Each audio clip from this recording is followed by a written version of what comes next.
Hi friends, കുറച്ച് ദിവസങ്ങളായിട്ട് വൈകുന്നേരങ്ങളിൽ ഞങ്ങൾ വെളിയിലിരുന്നാണ് ഫുഡ് കഴിക്കാറ്. അതിനൊരു കാരണമുണ്ട്. ഒരു കാക്കയെ ഇണക്കിയെടുക്കാൻ വേണ്ടിയിട്ടാണ്. ഈ കാണുന്നതാണ് കാക്കച്ചി. ഇതൊരു അമ്മ കാക്കയാണ്. ഇനി ഒരു അച്ഛൻ കാക്കയും കൂടിയുണ്ട്, പിന്നെ 3 കുഞ്ഞുങ്ങളും. നമ്മുടെ വീട്ടിൽ തന്നെ ഒരു മരത്തിലാണ് ഇതിൻ്റെ കൂട്. ഇതിനു മുമ്പ് പല വീഡിയോസിലും ഞാൻ ചെയ്തിട്ടുണ്ട്. നമ്മുടെ വീട്ടിൽ കിളികൾ കൂട് കൂട്ടുന്ന സമയത്ത് 3-4 കൂടുകൾ ഒരുമിച്ച് ഉണ്ടായിട്ടുണ്ട്. അതിൽ 3 കുഞ്ഞുങ്ങളൊക്കെ ആയിട്ടുണ്ട്. അതിനെ പറക്കാൻ മുറ്റത്തേക്കിട്ട് നടന്ന് പഠിപ്പിക്കുന്നതും ഞാൻ വീഡിയോ ചെയ്തിട്ടുണ്ട്. അപ്പോൾ ഇപ്രാവശ്യം വെറൈറ്റി ആയിട്ട് കാക്കയാണ് കൂട് വെച്ചിരിക്കുന്നത്. അതിലും 3 കുഞ്ഞുങ്ങളുണ്ട്. നമ്മൾ ഫുഡ് ഇട്ട് കൊടുക്കുന്ന സമയത്ത് അവിടെ നിന്ന് എടുത്ത് കുഞ്ഞിൻ്റെ വായിൽ വെച്ച് കൊടുക്കും. കണ്ടോ?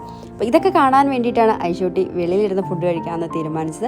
അത് മാത്രമല്ല, ആദ്യമൊക്കെ നമ്മൾ വെളിയിലേക്ക് ഇറങ്ങുമ്പോൾ തന്നെ കാക്ക കൂട്ടിന്ന് പറന്നു പോകായിരുന്നു.